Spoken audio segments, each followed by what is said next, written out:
There are certain rules that one must abide by in order to successfully survive a horror movie. For instance, number 1, you can never have sex. Big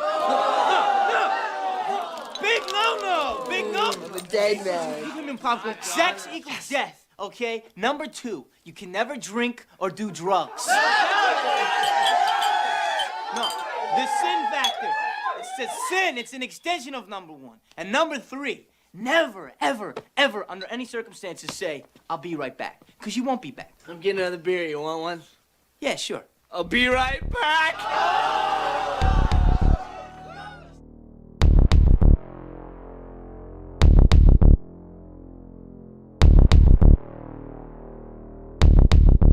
So there will be no rules for this podcast, unlike Randy. And Randy. we may survive this podcast. I don't know. We somehow managed to survive episode 1, which in my opinion went quite well. I think it did. I think it was I feel for like our it first episode. We managed to keep on track, and we actually got it to an hour and a half, which was pretty spot on. That was a tasty hour and a half, especially when I was rendering that. It was down to 1 hour 30 minutes, and that was beautiful. Whoa, that's pretty tasty.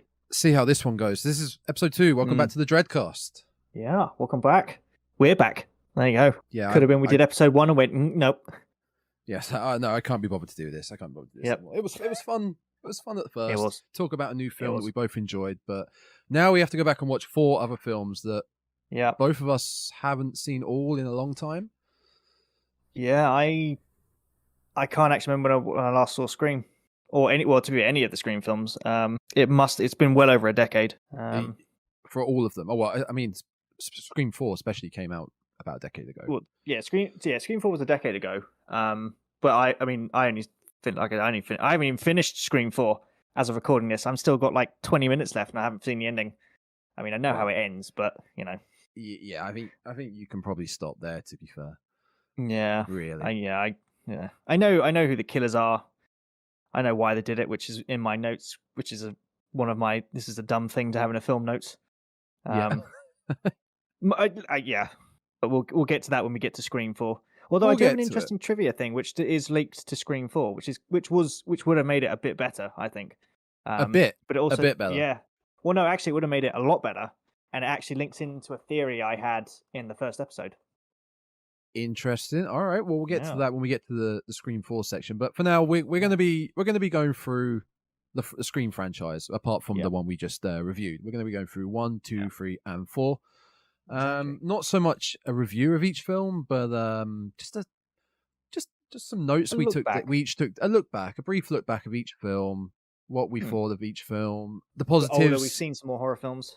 Yeah, the pros, the cons, what's good, what's bad, which is kind of pros and cons. But yeah, we'll just have a little rough look back at each one. Otherwise, we will be here for ages, hours, and nobody needs that for Scream 3 or 4. You know, nobody needs that. No. So we'll probably. I'm going to apologize.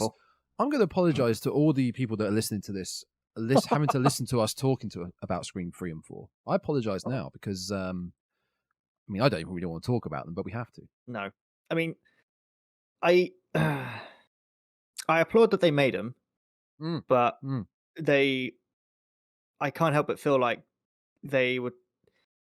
I think the issue with Scream is because it's not like Freddy or Jason or Michael. The issue with Scream is it was intended to be a parody, and of course every film since the first one, it's literally been, those two were the original Ghostface killers.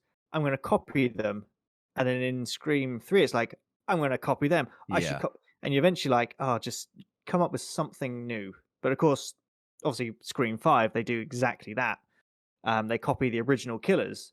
Yeah. But I feel like Scream 3 and 4, that's when they really started losing their plot. Yeah. But I think it was also around that time that slasher films were slightly declining anyway. Yeah. I mean, obviously they came back with Scream 1 in '96. Yep. That was the big resurgence. But it was around those years where we got I Know What You Did Last Summer, Urban Legend, and more, where they all caught on to that. The teen slasher thing. Yeah. I mean, back in the 80s, you did have teen slashers. They were teen slashers. Oh yeah. They were all focused on teens being killed. But this was teens at high school. Basically your horror version of American Pie. Yeah, that's what I was thinking. That's basically what it is. Even though American Pie came out much later. I think it was 99 American Pie. But it was that quintessential American high school with a slasher on the loose. But what you were saying about Ghostface, like I think we alluded to it on the last episode, how Ghostface, it's not like Michael, Freddy, or Jason that they are the kid. They are the person under the mask. Ghostface is always a copycat. Oh yeah, always a copycat. You can't do it any other way. Every film has to technically be a copycat killer. Yeah, I mean, if they were to turn around and I don't know, say they did Scream 6, which they might do. If my theory is correct, it's been greenlit. Oh, has it? Yeah, it got greenlit the other day. I so hope my theory is correct because that would make a great kind of like film. But the only way they could make it different is if, and I hope they don't, because it would then go literally into the Jason, Freddy, and Michael, well, whichever Michael you want to follow. Yeah, which one? The paranormal stuff is you have it so you have a Ghostface killer that then just either gets infused in the mask or something, and it's he just keeps coming back. But then again, that's kind of like a Jason thing. That is the Jason thing where in part 6 where they bring him back, he like the mask is in theory part of his face. And obviously you see that when he goes to Manhattan, it comes off and he's just completely a zombified mutant. Obviously, we're going to talk about Halloween. Oh, eventually. The sequels down the line, probably nearer to Halloween. One of my thoughts about Halloween Ends, and I know they're going to do this, and it's going to be rubbish ending. It's going to be crap. Is they're going to have it so Michael dies. Someone picks up the mask and it goes, "Oh, the spirit of Michael is in the mask." Oh, you're like, oh no, please. But it has to be William Shatner that picks it up. That would be fantastic. He just picks up. He's like, "Oh, that's my face. I recognize this face." So, Scream 1. I mean, call me old-fashioned, but we should probably start at 1. Probably start there. I mean, controversial. I know, starting at 1, then going to 2. But we're breaking barriers here. We're breaking barriers. We gotta make sure we get the good bits out of the way before it then descends to Scream 3 and 4. I want to start with one note that this is not from the film. This is from a bit of research. I mean, granted, if we're doing a Scream, any sort of retrospective on the franchise, I could literally just have Wikipedia up and we'll just be reading bullet points off. But we can't do that. No. Is that what you've done? Well, no. I'm looking at you in the camera. I have my second screen. Okay. I mean, it's got the Six Nations fixtures up, but that's a different thing. But no, I've got the IMDb pages up. Yeah. So if I need to reference something, I've got those up. Because otherwise, that's mainly all I have. I don't have Wikipedia or like anything up like that. Of course, I know my stuff. Of course. Of course. Brains are a horror encyclopedia. Oh yeah. But this one, I did find out that I had no idea that the original Scream script was penned with the title Scary Movie. Ah, yeah. I had no idea it was originally called Scary Movie. Now, obviously, we know what Scary Movie is. In my opinion, parody. Scary Movie is enjoyable. One is great. It. 1 is great. 2 is 3, 4, and whatever. Then they started just getting silly. There were loads of parody films, but Scream 1 is Scary Movie 1 is a really enjoyable horror parody. It is. But if it's the words Scary Movie, if you put that over the film that we know as Scream, it would kill it. The word Scary Movie it sounds comical, so it works better for the parody film. I could never imagine this being called Scary Movie. I had that in my notes as well. It's really interesting because when you go back and you rewatch Scream, the amount of times they say the words "scary movie," I sat there. If they kept the original name, people are like, oh, it would literally turn into a drinking game. It's like every time they say "scary movie," there you go, take a shot or something. Yeah. Can you imagine people you saying to people, what is your favorite horror film? Oh, Exorcist. Oh, mine's Texas Chainsaw. What's yours? Oh, mine's a Scary Movie. and this is in a world where the Scary Movie parody film doesn't exist. Forget that, it doesn't exist. Mine's Scary Movie. It sounds ridiculous. So you know what would have happened is in that alternate universe where Scream would have been known as Scary Movie. Yeah. Their screenplay guarantee would have been called Scream. They would have changed it, and then when they made Scary Movie, they goes, "Oh, well, we'll call it Scream then." Yeah. Like, what's your favorite comedy film? Oh, Scream. Oh, And okay. Stab would have been called Scream, probably. Oh yeah, what would you have called Stab? Well, maybe kept it a Stab because Yeah, maybe technically kept it they Stab. get stabbed. Yeah, they do actually. That is true. Yeah, so I love that little bit of trivia, that little what could have been to That is start quite this the resurgence of horror in the 90s. The Oh, resurgence, yes. the big resurgence of horror in the 90s could have been called Scary Movie. Oh man. Oh wow. Oh, that would have been something else. That would definitely been something else. See what I like literally when I started watching Scream again was the fact that it is so 90s. Like from the second it begins, Yeah. you can just feel it oozing late 90s from I'm a like the sucker. clothes, Yeah. like the phones they had, and everything. You're like, oh my god, it's like, yeah, I remember having that kind of fashion. Yeah. Well, I mean, I would have been 6 or 7 at the time, but it was like the flare, like the big jeans, the chains, like the spiked hair. I never left the 90s. Yeah, I mean, I still do wear that stuff. I'm a sucker for it. Yeah, it was just such a better time. Yeah, simpler time. Yeah, it was a simpler time.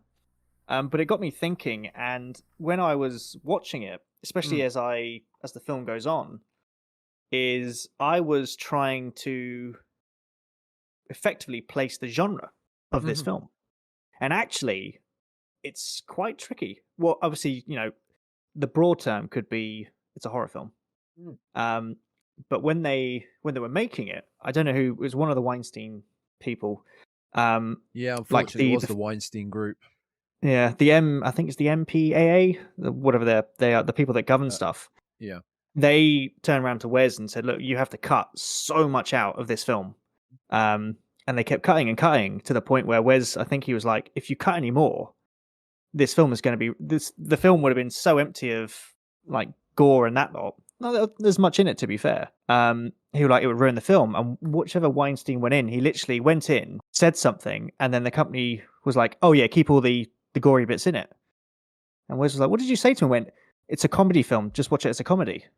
And they watched it as a comedy and went, "Oh, we get it now. You need that in." And so they left all the bits in. And so if you watch it, the genres I got from it was it's a horror film. Yeah.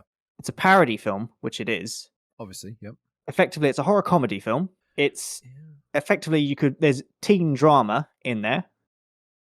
There's teen romance in there. It's a coming of age film for a lot of them. And you're like, there's so many genres they smashed into this film. And I think that just makes it great. Very well. Oh yeah, they do. You watch it and it doesn't, the plots of these different things don't kind of jerk you out of the moment. You're like, no, it still flows, which is nice. I think the comedy part of that, it can be subtly pointed towards Matthew Lillard, because it is dark. I think his performance as how goofy he is it makes him such a unique character. But it's like I said, it's a subtle kind of comedy. He's not telling jokes or whatnot, but it's his goofiness that adds to it. Yeah, it's the way he can play off saying something very sinister. But the way he did it, you're like, oh, what a harmless. It's kind of like, I'd love to be best friends with him. Obviously, not really. Because the end, when you get the reveal that Billy and again, we're not reviewing the film. No. Get over it. It's an old film. We may review it in the future when everyone's forgotten about this episode. If it's a brand new film, we will announce that there may be spoilers. But films that came out in the 90s, if you haven't seen it by now, go see it. Go see it. Go see it. Come back and listen to this, or just accept that you're going to hear a spoiler. Yeah, but when, like I was saying, when Billy and Stu at the end, they're doing the business for stabbing each other to try and make it look like they're innocent in it. But when Stu has been stabbed, he's arrested. It's like, I'm fucking dying here, man. And then Sydney rings him. Is like, hello, did you call the police? Yeah, my dad's gonna be so pissed. It's like you're meant to be taking this guy as a fucking serial killer, but he's so goofy. It's quite funny. I must admit, I think that was one of the best actors. It was that moment, and he can switch it. He switched it back so far. It was like he was intense, this murdering psychopath. He's really going for it, and then literally as soon as he realizes that the police are on the way, it's like he becomes just this broken teen. It's like, you can see his mind is like, I've just made a massive mistake. Yeah. And yes, your parents are going to be pissed. But probably going to be more than pissed. But interesting bit is, so when Billy's on the phone to Sydney, Yeah. he's in the script. He was supposed to throw the phone towards Stu, Okay. but his hands were so slippery with the fake blood. He threw it, and it slipped out of his hand, and it walloped Matthew Lillard straight on the head. And he improvised the line, "You hit me with the fucking phone, you dick." Yes. And they were like, Same "Yeah, thing. just leave it in. Just leave it in." Hit me with the Um, phone. But Matthew Lillard only got the role because he, by chance, was in the building where they were holding the auditions because he'd gone with his then partner for an audition that she was doing, and he got spotted by the casting director and went, "He's perfect for Stu." And he was. And that's how we got it. He It was was. literally a chance meeting between the two of them. Now, I have 2 segues here that I'd like to get to. Speaking of Stu, which we kind of hinted at on the last episode about, is Stu dead? Yes. Now, yes, after yes, rewatching this, Stu gets really fucked up. Like, I mean, he does. He gotta must have feel lost a lot of blood, and he gets a TV put on his head, dropped on his head. No, those are your. That's not a flat screen. That's a hard as hell. Old CRT. school, like VCR. Yeah, it's a TV. CRT TV. Yeah. How the hell would he have survived that? I mean, if Dewey can survive 4 films, Yeah. maybe Stu can. Yeah, I mean, that is my. I mean, obviously, my theory is when we were discussing Scream 5 was that Stu is alive. Yeah. I still think he is because even Matthew Lillard, even he himself was like, "Oh no, Stu is alive. He's definitely alive." See, I think my personal thing is, I think he is. I think he's alive. I don't know. I mean, I don't know how he'd be alive. I mean, his face would be crushed or at least very cut up It'd by be the glass. insane. His face would be insane. I mean, I'll get into the trivia about that when we get to Scream 4 because it links in a bit more with Scream 4. But I hope that we do see a return for Stu. At least if he is in Scream 6, they could have it so there's a new Ghostface, and they can't work it out who it is. So they're like, we have to bring back one of the we're bringing back someone who was there. It's like, who's that? He goes, "Oh, we've kept him quiet for 26 years, but he's still alive." And that's when they reveal that Stu has been kept in like some nut house for 26 years. But the deal, like you mentioned about Stu's face being, glass shattered all over it, Oh, yeah. cut up, It would be crunched. destroyed. At the end of Scream, so he would have had to have got the TV off his head while bleeding out, escaped the house, avoided hospitals because that would have been pointed out to the police. Like, what the fuck has happened to this guy? What? There needs to be a story as to why he suddenly got to the hospital. The police will have to be involved.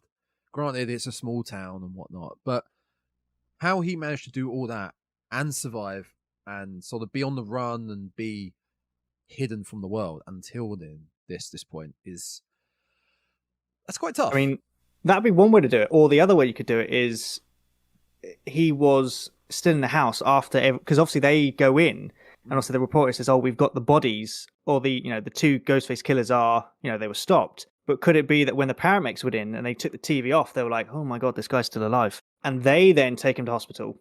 But of course, when Sydney said Stu was part of, I killed Billy and I killed Stu, and they were the killers. If Stu's still alive, they'd be like, "Shit, we got to get him arrested now." True, that is true. I'm sure they'll work out a way to do it, but I hope they do. If they plan to bring him back.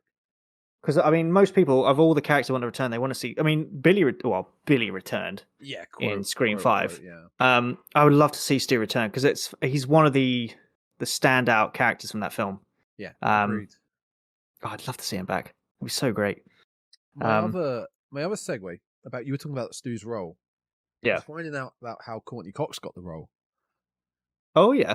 So apparently she actually pursued the character of Gale. She wanted it big time. And the reason being was that she wanted it to sort of offset her nice, plucky, positive character in Friends. She wanted that bitch character to show 2 different roles. Because Friends, 96, Friends have been out for about a year and a half, probably about a year when they started filming this. They probably started, I don't know when they started filming, maybe 95? I would have thought maybe. They're only around for 10, they finished about 2005, 2006, so it must have been around that time. Oh, sorry, I mean when Scream started filming in 95. Friends started in 94. Oh, right. So she's probably only been around as Monica for about a year. Yeah. And it seems she just wanted that bitch character, like the complete opposite end of her character, to really, really show a different role. And I think from watching these films again, her character is such an arsehole. And I'll get she into really that in is. 2 and 3, especially in 2 and 3. It's just that Yeah. she is evil. She has evil tendencies, and she doesn't She's give a even shit. Yeah, I mean, when I was watching Scream 4, even then I was like, Jesus, this is not like the character development for Gale in Scream 4 just seems to go out the window. And you're like, Yeah. she's literally like, she knows there's a ghost face. She's like, this is a big party, set up the cameras. I'm gonna just sit here and watch people die and be like, oh, there we go. Money. This Yeah, is money for Gale. Which that's one of my big notes for Scream 2 I want to discuss, which we'll get to. See, the other character I found that was interesting looking back was actually Billy. Mm-hmm. Is obviously when we first meet Billy, you're kind of like, oh, he's trying to get some action. He's a bit of a creeping through someone's window, bit sleazy. All right, Yeah. but it was the 90s. But then, very much after he's arrested, potentially for being the killer. Yeah. Like, I found that everything he said from that point on was so damn sinister. Every interaction he had with a character, I was like, okay, you're very much the killer. Well, of course, he's a killer looking back. But he didn't attempt to hide the fact that he was, well, I'm going to say pissed, but he just gave off the air of someone you would not want to be alone with in the dark night. Yeah, he gave away to me the 90s high school, teen high school drama jock tendencies to be very, very have a toxic masculinity. He's way above Sydney. Why aren't you doing this for me? Why aren't you giving me what I want? You don't trust me. Gaslighting her. Like, he gave the fancy that away of many a people, probably. Yeah. Well, I wouldn't put it past him. No, he didn't give away the impression of being a nice guy in general. Like, before this happened, as being the boyfriend of Sydney, I can't imagine they had the most loving relationship, stable of I must admit, it is an interesting that obviously Sydney, before I think she goes through everything, is very much a sweet person. And then when you see Billy, you're like, oh, shouldn't you be going for like some sort of more of a rebel chick? But I guess, to be fair, it's a parody film, so actually they might be like, they've seen it in some other film, gone, oh, we're going to take the mickey out of that. Yeah, probably. Yeah. I think apart from most of when I look back at Scream, I think that's pretty much most of my notes on that film. Okay. It was, such a great film. It was, especially the Randy's bit in I'm glad you said Randy. Oh, Randy. Oh, I mean, if they ever did a Randy spin-off, that'd be amazing. So what was Randy up to in this time? I wanted to mention about Randy because the note I took down after watching Scream 1 simply needs more Randy. Yes, needs more Randy. And I don't mean Jamie Kennedy. Jamie Kennedy had his own show. Yeah, he's a 90s star. But Randy as a character, I love the horror nerd. And obviously that got done, like the Copycat Killer, that got done and done and done. Yep. And they did it well with Kirby in Scream 4, but they did it better with Randy's niece and nephew, Chad and Mindy, in Scream 5. But Randy is such a great character for the horror nerd. Especially, as you heard in the beginning of this podcast, the rules. The rules speech is fantastic. It's great. Randy is one of those characters that, in effect, it's weird. He's kind of like the viewer's representation on screen. Yeah. So you've got, I mean, obviously by now, most of us, when we watch a horror film, especially if you watch horror films, these things. It's like, if there's a bad guy in your town, you don't go anywhere alone. You don't say, I'll be right back. You follow the rules. Yeah. But back in those days, obviously when the horror films were kind of coming back, and obviously there's a new generation of watchers, Randy was great because he was our voice on camera going, right, he's sitting there doing the same thing we probably do every time we see a horror film, which is like, why on earth are you going into that room alone? When you're yelling at the TV. And he was literally on screen with all these teenagers telling them what not to do. And yet you're like, you're a dumb teenager in a film. Of course you're going to do it. And then the thing is, he is us, but he is in a fictional world we're watching on screen. So then, God, this meta stuff is so it's like talking about time travel, right? Yeah, it's like talking about what would you do in the past, but then would your body? So he is in a fictional world, but he's basically us talking to these fictional people, saying about don't go in there alone. Yeah. But surely these other teens would know that if they're horror fans as well. True. Yeah, especially at the end, they're loving. They're all horror fans. Especially in Scream 2, there's horror. There's the horror film club. The horror club. That is I love that scene. Oh, Randy, it's just. I mean, I would say of all my favorite characters out of Scream, would be Stu is probably the top one. I don't know why, but it's just something about the way that he can switch between his personalities so quickly. Mm-hmm. That just makes him he was probably one of the best actors in that film. Yeah, I would agree. Dewey's obviously Dewey, lovable Dewey, who actually, I realize this as the films go on, a lot of that trademark bubbly, like, as Gail puts it, that oozy, whatever it is, naivety that he had, it really goes. It does. And I think when you see him in Scream 4, he's a lot more mature, but he's lost a lot of that, like, bubbliness, and he's a bit more like, oh my god, there's another one. Christ, right, we've got to do this again. So I'd probably say Stu, Dewey. I mean, it's got to be Sydney, because Sydney is, as a character, Neve Campbell as Sydney is. She's just so good. I think as well with talking about characters and the actors, but there is a strong, and it's a great thing, strong female presence in this film. Yeah, with Sydney, Gail. Oh my god, I completely blank. Sydney's best friend, played by Rose McGowan. Tatum.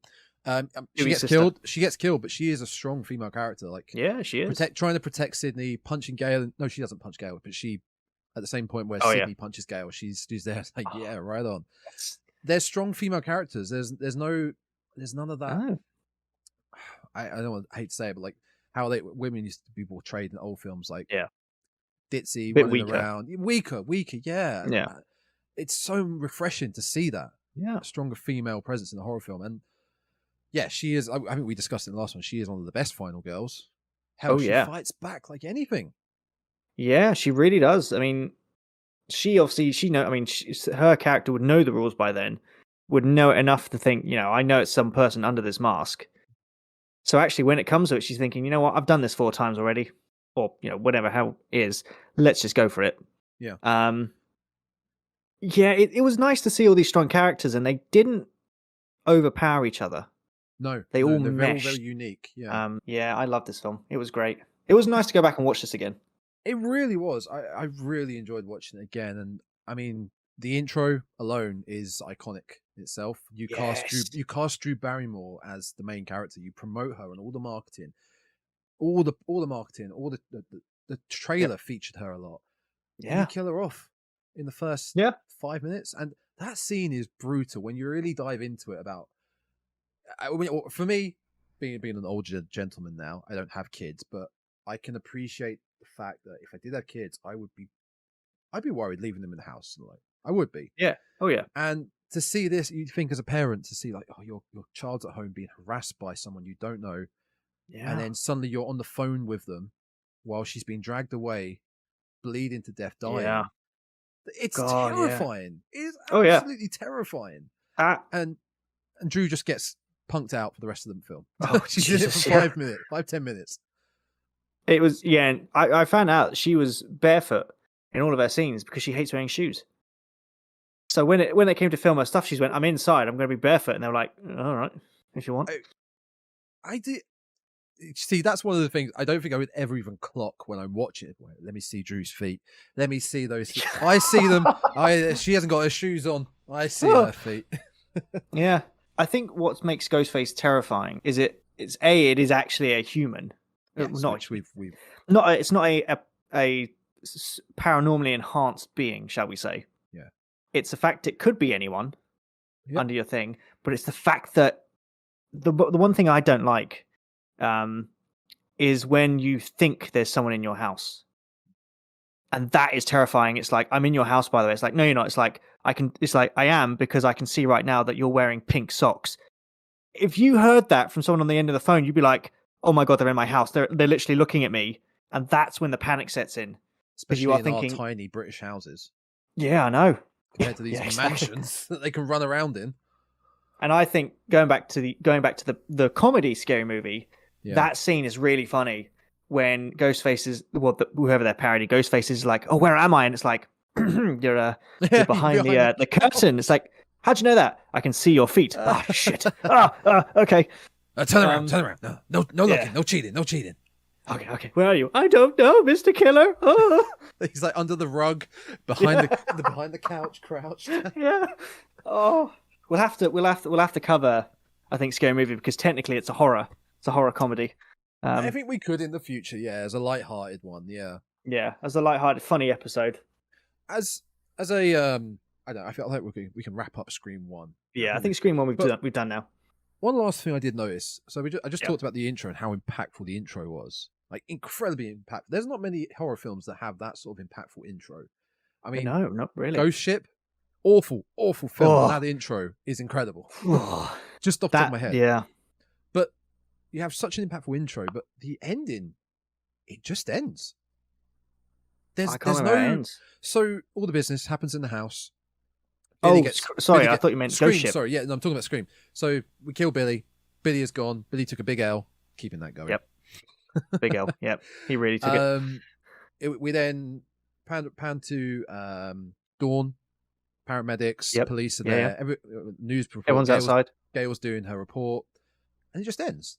We don't go to another scene of I don't know, Sydney and Dewey talking at the park or a cafe, just saying, "Are you going to be okay, Sid?" "Yeah, I think I don't know how we're going to get through this, but we'll get through this together." Yeah, there's nothing. It just ends. Yeah, it is. I don't know if I like that or not.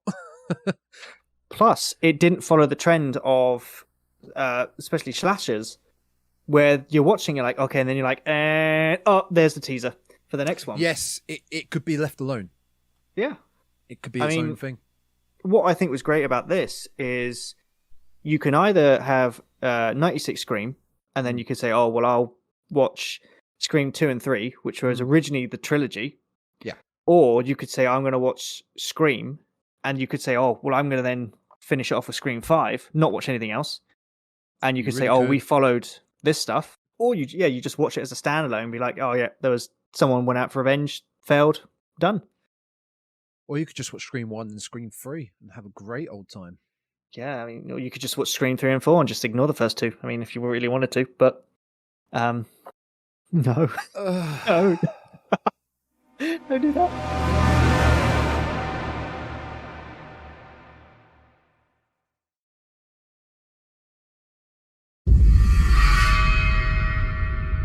As we just talked about the intro to Scream 1, we'll discuss the intro to Scream 2, because that's what we're moving on to. So Jada Pinkett Smith and her boyfriend, I can't remember the actor's name, they're going to see Stab, right? Yep. I have a few issues with this. Oh, okay. Interesting. Getting relaxed to get my rant on. It's a rant, is it? Oh, it's kind of a rant. Don't get me wrong, I love Scream 2. It's great. It's a great sequel. Scream 1, 1996, okay? Scream 2, 97. Yeah. But as far as fictional story-wise, they're set 2 years apart. Yeah, that's right. Now, Gail Weathers wrote the book about Scream 1, okay? Yep. That's right. The events of Scream 1. Yeah. It's going to take quite a while to write a book. Even if you were there and you can remember everything about it, it's got you got to get it edited, got to get it published. There's a lot of moving cogs. She wrote that book, got it edited, published. It then got picked up for a film, which means a script would have had to have been written, actors cast, sets designed, everything like that, marketing for the Stab movie, and it then came out. All this happened in 2 years. 2 years. It takes near enough. It can take 2 years to make a film at times. Like, this all happened in 2 years. I just thought about that. Like, this is so quick. And imagine she started writing the book the next day after the events of Scream 1. But could that not in fact be an in-film joke though? Because if you're saying it takes, because obviously making a film takes a while. But if we then look at it, it's like we were just saying just before we started. Scream 96 was released in December 10th, 1996. Scream 2 was December 20th, 1990. No, sorry. Scream was December 20th, 1996. Scream 2 was December 10th, 1997. So they made a film literally the second after it was released. They were like, make this film now. So that could I really hope that's the case, that they made the film and they were like, I've got an idea. This in-movie stab thing, make it so, like people like yourself, when they picked up on it, were like, there's no way you would make a film that fast. And also the fact she wrote the book and got it published. Imagine being Sydney at that point. Oh God, yeah. I was talking about Gail Weathers being evil. This, just doing this alone, is pure evil. Doing something like that, pure spite. I'm going to capitalize and make money off your trauma instantly, like that. Not even going to discuss it with you. I'm just going to do it.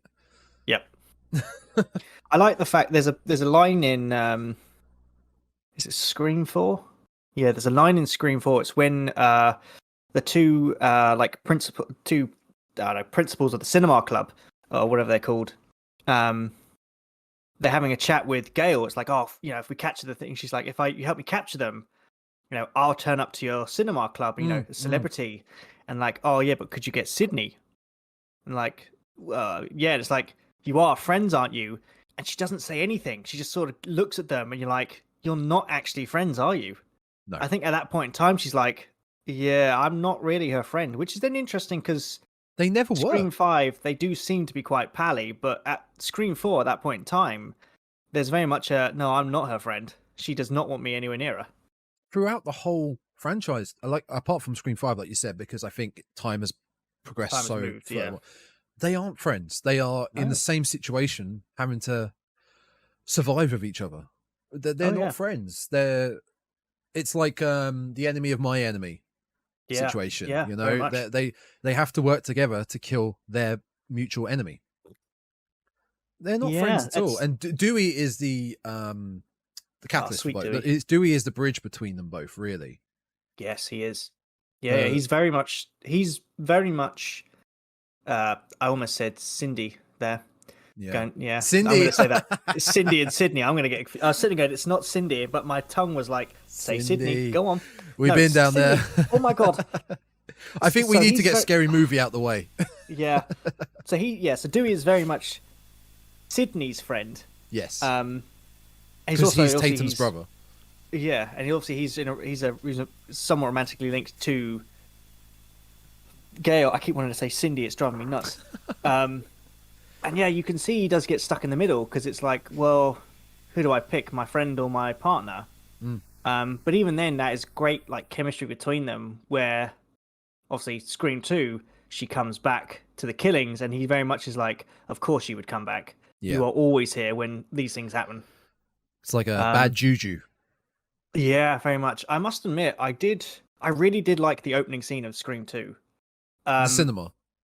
I found it interesting because it was like a weird commentary on how, like, oddly, as humans, we're somewhat obsessed with tragedy.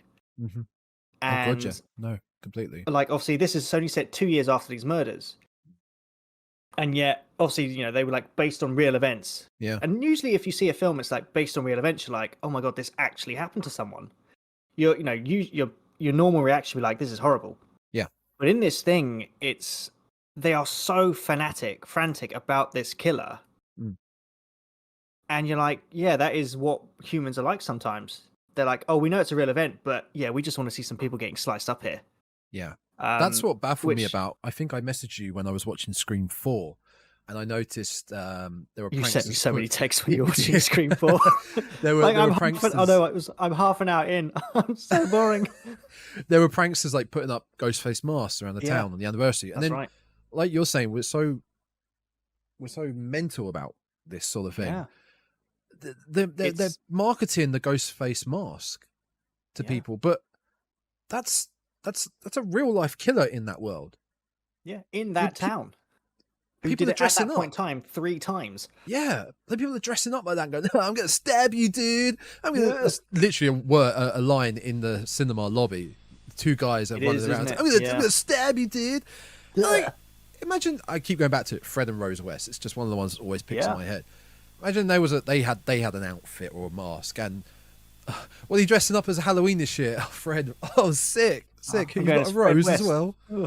Oh yeah, I can tell by your mask. It's just morbid. Yeah, it's and weird. the whole I mean, theater. I get obviously because we're in the real world, unless we are in fact a parody film of someone else's world. And also, Looks we around for dress. cameras. Yeah, I know. It's like, oh, that funny box thing that's always in the corner of my eye. Obviously, as Halloween, we would dress up as like Freddy or Jason or whatnot. Yeah. But then we're like, we know they're not real. Yeah. But even then, most slashers are based on like Ed Gein or someone like that. I was about to go there. And then when you look up them, you're like, oh my God, if this was and then you think, Jesus, there are actually people like this. Well, obviously probably not paranormally enhanced, but who have done this level of like depravity. Why would I want to go out with a positive like attitude, like happy, go to a party dressed as someone who actually killed and massacred people in real? Let's think of the land of the free, best country in the world, the United States of America. The horrible tragedy, the Columbine massacre, right? Yeah. The two school kids. Yo, dude, me and you, we're gonna go to a Halloween party this year dressed as them. How fucked up is that? Yeah. We would get to the door, and they'd be like, "Are you serious? Leave." Yeah. It's like, it's but mental. it's Halloween. It's like, no, leave. It's so far. It's yeah. It's mental.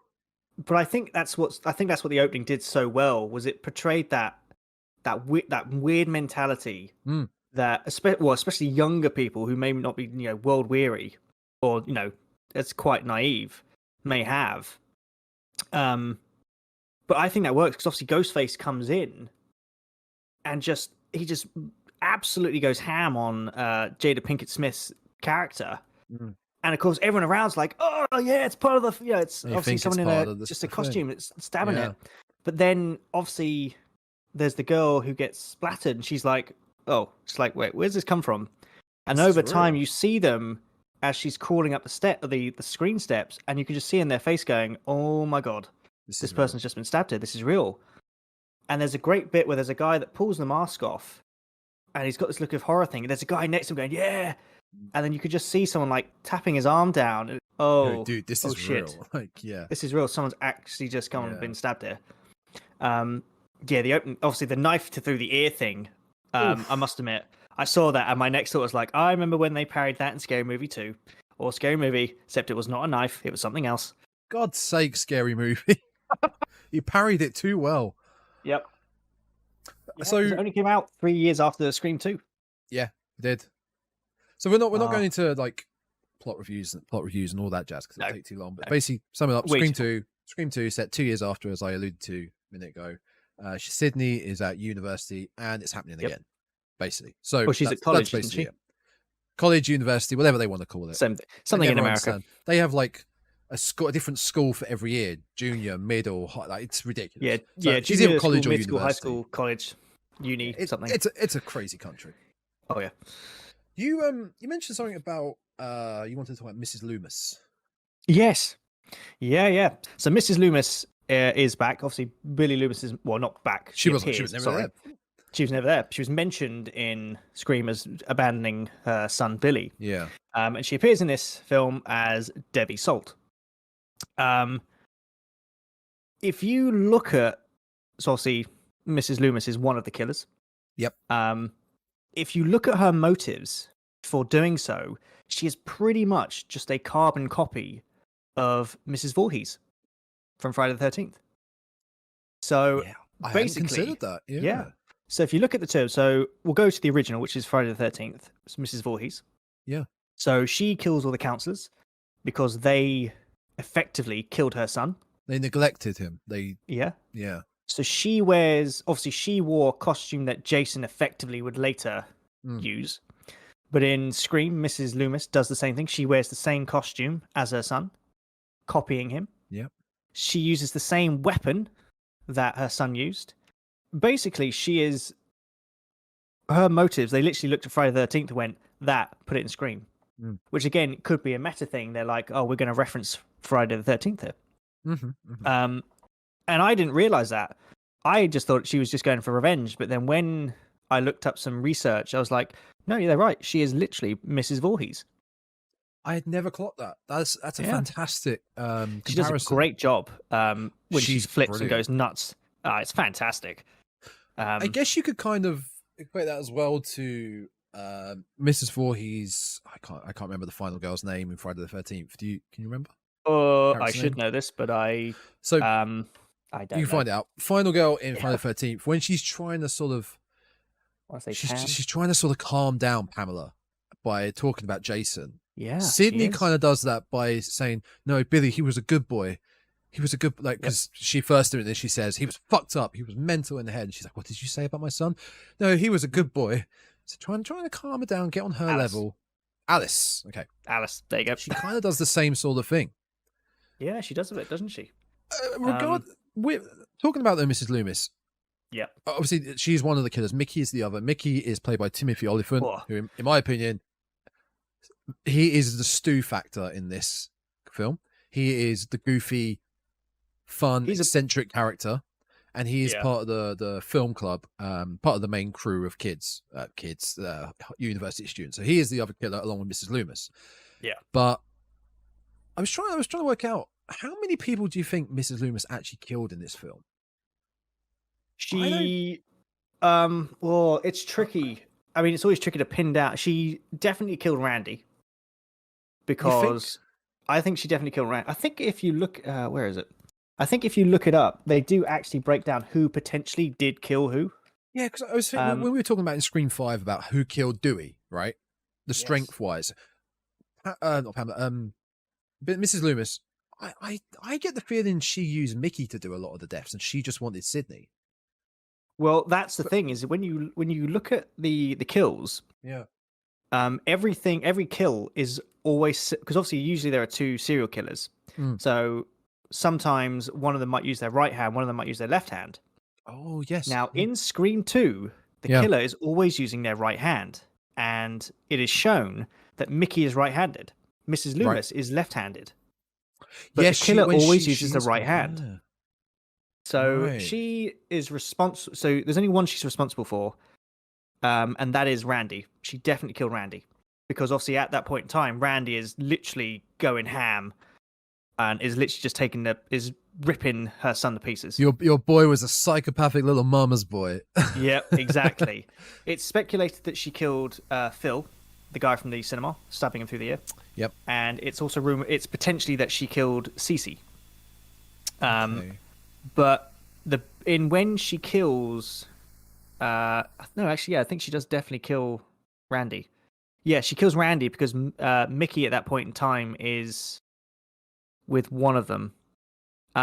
So when she kills Randy, if you look at the reflection that she has in the wing mirror, it looks like she's using her left hand because it's mirrored. So actually, when she's doing it, she's actually using the right hand, but it gives the impression that it's a different killer.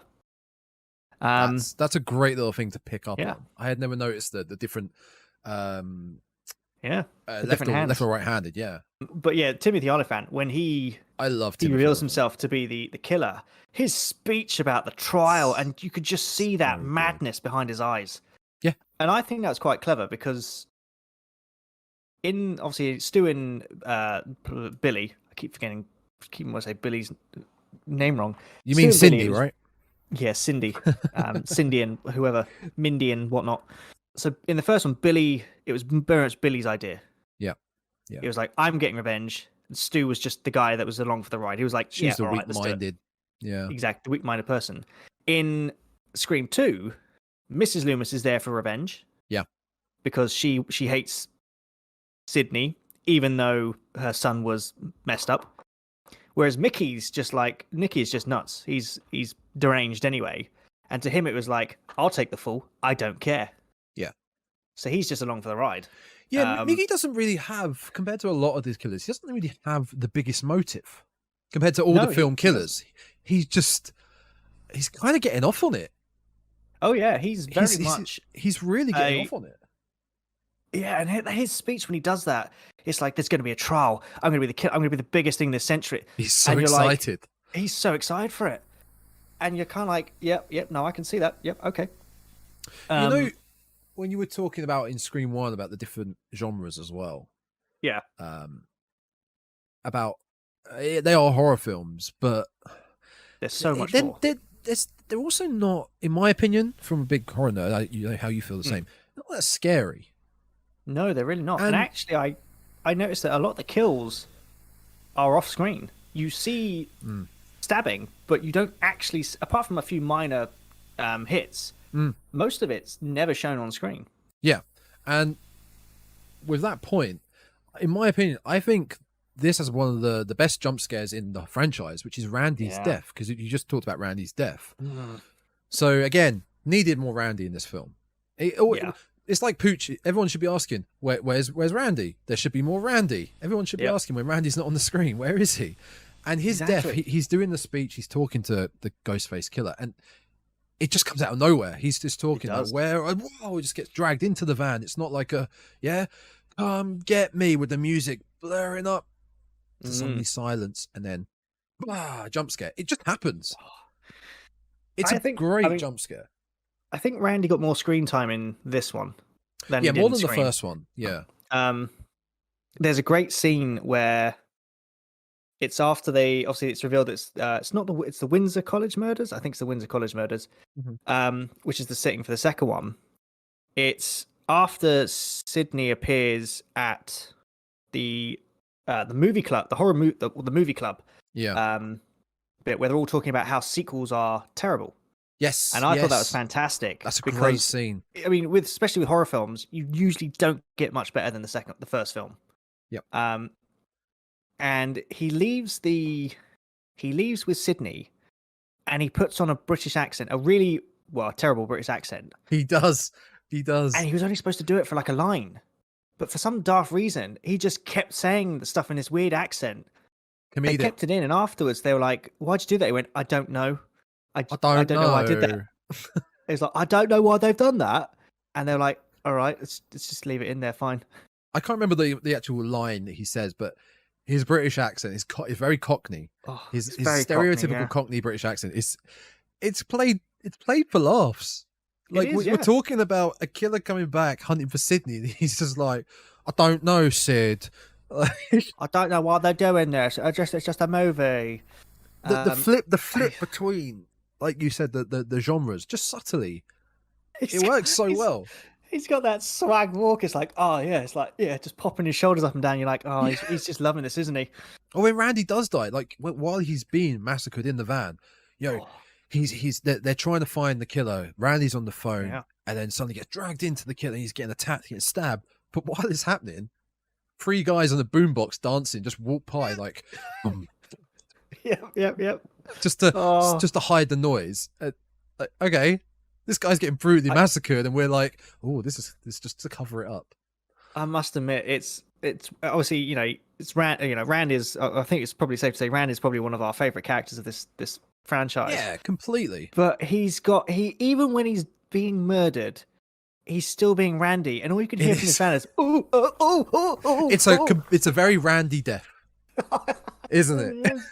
Because most people, when they get killed, it's like, oh, it's horrible, but he's just like, oh, ow, oh, yeah. And like you just sit there going, they must have just been laughing their asses off listening to this bloke in this van. They're like, just leave it in. It's Randy. It's fine.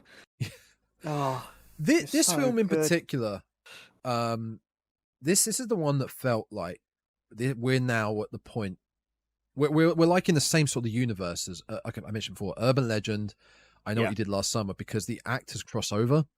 So you've got 2 actors from here, Joshua Jackson, who was in Dawson's Creek, he's in this, and Rebecca Gayheart. They are both in Urban Legend. Have you seen Urban Legend? I don't think it's a slasher at the same point where the killer kills people in by other. I believe Urban I've heard Legends. of it though. And they're in that, but it's around the exact same time. And Rebecca Gayheart played one of the sorority sisters in Scream 2. There were two women. But then you've also got Buffy, who is Cece, Sarah Michelle Gellar. She is in I Know What You Did Last Summer. So it all feels, they all kind of feel like in the same universe, but they're not anyway. It's just because it's the same actors in that same era. We forgot to mention this completely about Scream 1 is the caretaker in Scream 1. Oh, Fred. It's Fred, and he's dressed as Freddy Krueger. Yep. And I'm surprised we didn't even notice that, but there you go. Yep.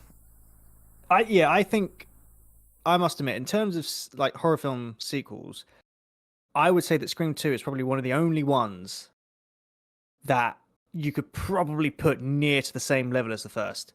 Agreed. And I think they did agreed. it well because they saw what worked with Scream and went, tell you what, do that. Just do that. Yeah. Don't change the formula. Just do that again. Tweak and then it a obviously little. make a little twist. Yeah. And I think they did it really well. I'm trying to think what my breakout scene of that film is, and I think for me it's probably the sequel talk.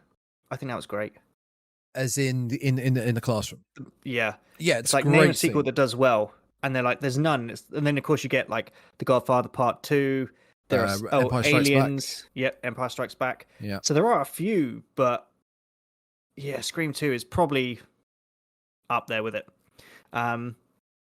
Of course, you've also got Stab, the movie within Scream 2. Yeah. Which, I like the fact that they copied it. They literally recreated all the like some of the scenes from the first film, and yeah, they made it slightly cheesier than the original because it's when. Do you mean the actual Stab film, like with Heather Graham playing? Yeah. Yeah. Especially the So much Billy cheesier. Sidney scene where he's like back and goes, "Oh, Sydney wasn't so stupid." Oh, and I was like, they've even made sure that it's not as good as the original, and I just loved it. They dumbed it down and made it even more goofier. They really did. Oh, that was it. I remember what I was going to say now. So there's a bit near the end where obviously the big reveals happened. We've got past that weird theatre bit, which is odd. Oh my god, I was a bit of an not a odd fan thing. of that. And they're kind of revealing their like how they met each other. And I think Mrs. Loomis says, "Oh, I found Mickey on the Psychopaths Anonymous online group." And if you remember in Scream 5, it's like, it goes, "Oh, we met on the Psychopaths online group." And I sat when I heard that, I was like, clocked that that's myself. what it's referencing. There we go. Back when they probably were on AOL. Yeah. Oh man, AOL or Bing or something. Ask Jeeves. On dial-up. We met on the dial-up forum. Dial-up. As far as the theatre performance bit, which you had two theatre performance segments. You had the bit with Sydney. Who's Cassandra? No, Cassandra. What she was playing, wasn't she? Oh, okay, yeah. I thought you meant another character, just some random like character, Cindy. Cassandra. You had two scenes with that. You had the first one where Sydney they're like rehearsing. Yeah.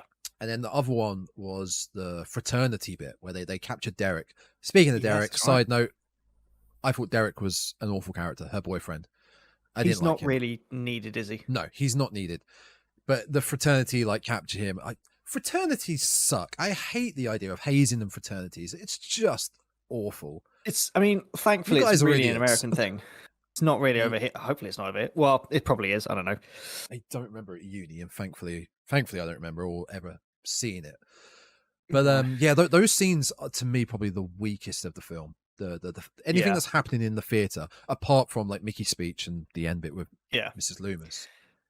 Actually, technically, you can add musical to the genre list because Derek does that. Oh my god, I forgot about that song and dance in the cafeteria, and I kid you not. All right, I'm just a tidbit of advice: never put, if you've got a partner who doesn't like big public things, never put them on the spot like that, because they might be like, "Oh yeah," but inside they're like, "You wait till you get home, because I'm gonna rip you to pieces."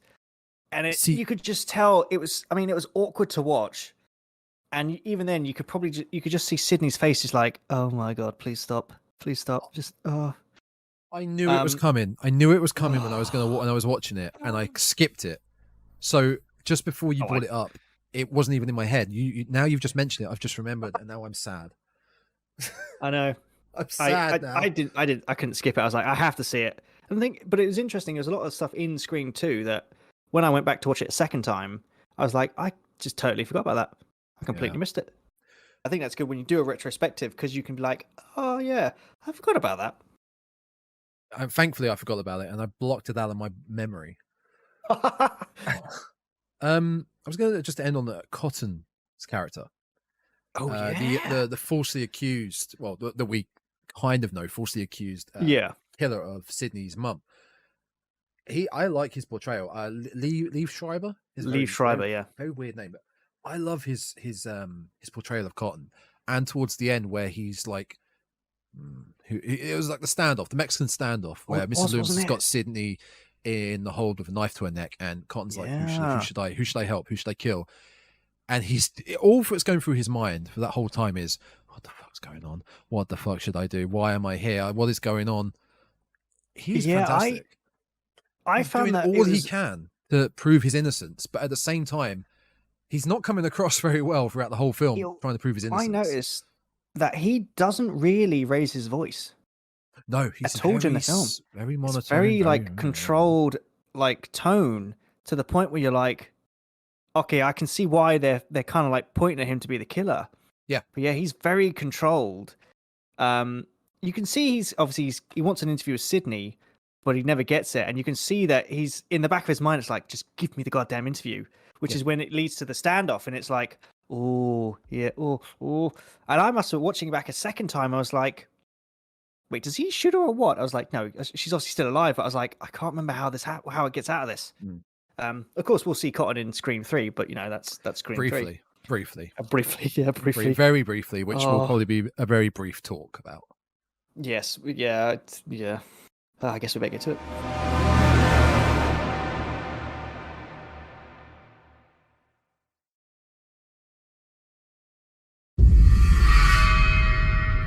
So, before we get into the hidden gems of the franchise, Scream 3 and 4, I just want to read I just want to read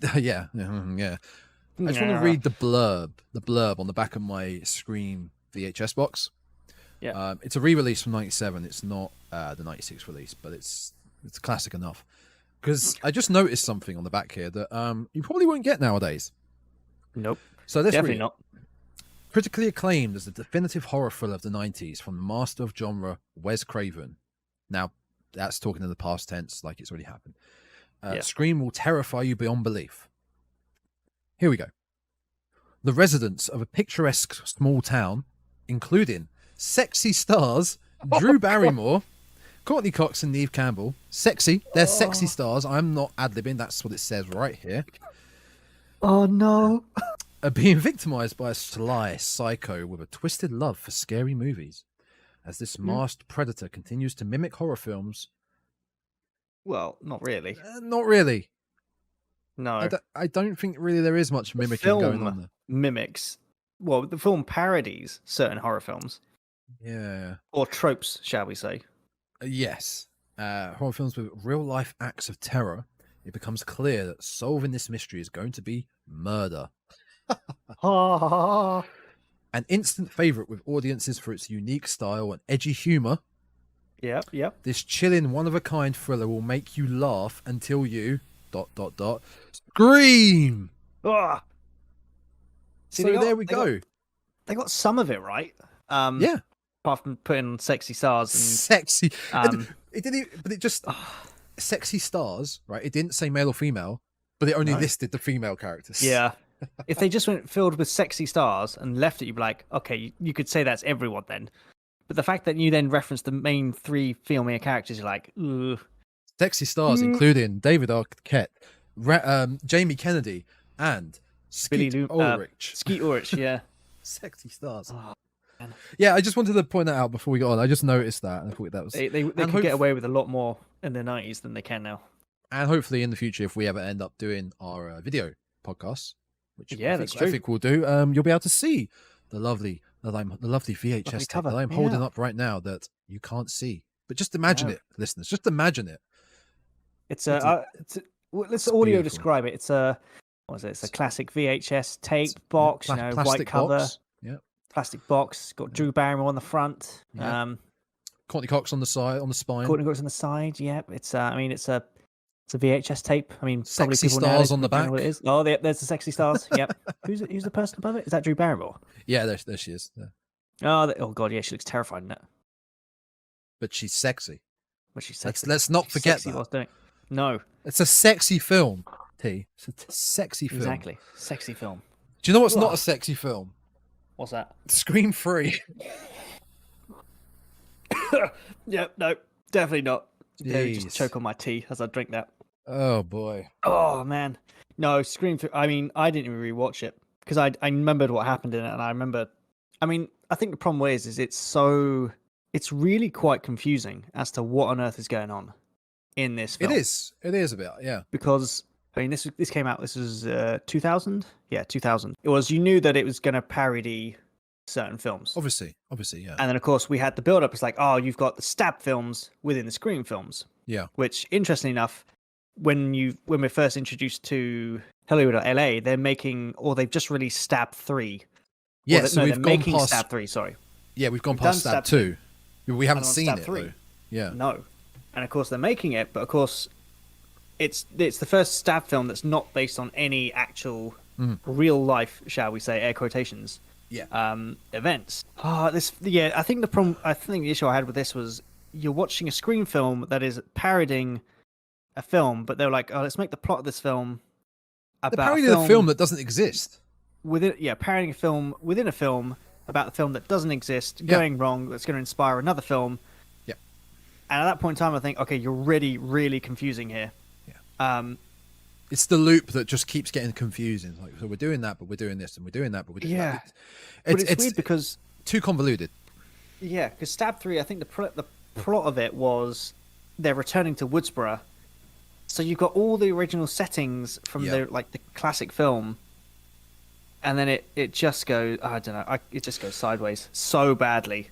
That's one thing that bothered me with. So, like you said, they're working on Stab 3.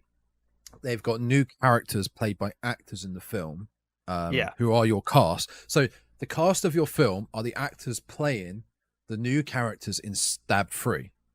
Yeah, right? That's right. And as you said about the sets, they've got the Woodsboro, the houses all set up as they were, but they've got the detail somehow down to a T, like Sydney's room.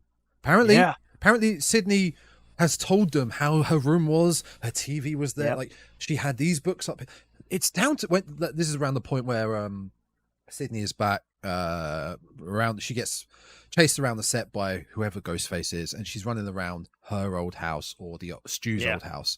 And the Maker house. Yeah. No, it is actually Sydney's house. It's Sydney's house because it's her room. But how do they know how exact her room looked? Yeah, it's too much. Yeah. They just went like I said, convoluted. It was a bit. There was too much into it. They made it over complicated. They went a bit too meta. I think. Just don't like talking about this because you really didn't like this, did you? I didn't even rewatch it because I just thought it was so bad. It was. And the thing is, I will admit I didn't watch this film again. I just read what happened. Yeah. And I kid you not, if you go on the IMDb pages for Scream 2 and Scream 4, like Scream 2 and 4, Scream 1, 2 and 4, it's not a massive chunky bit of like plot summary. You go on Scream 3, this thing's like a full-on university essay. Yeah. It went on so long, I was like, I'm getting bored reading this. And I sat there and goes, if they've crammed all of this in one film, I'm like, it's no wonder this was the second lowest grossing film of the franchise. Yeah. As we did our homework for watching all these back, I did Scream 4 first because you did. I started watching it at my work break at lunch. My work break at lunch, my lunch break at work, and it was only because it was the ease. It was on Netflix, so I popped it on. Yeah. Like, right, I'll tick this exactly. off. And the other films I acquired through other means. Yep. Thank you, private internet access VPN.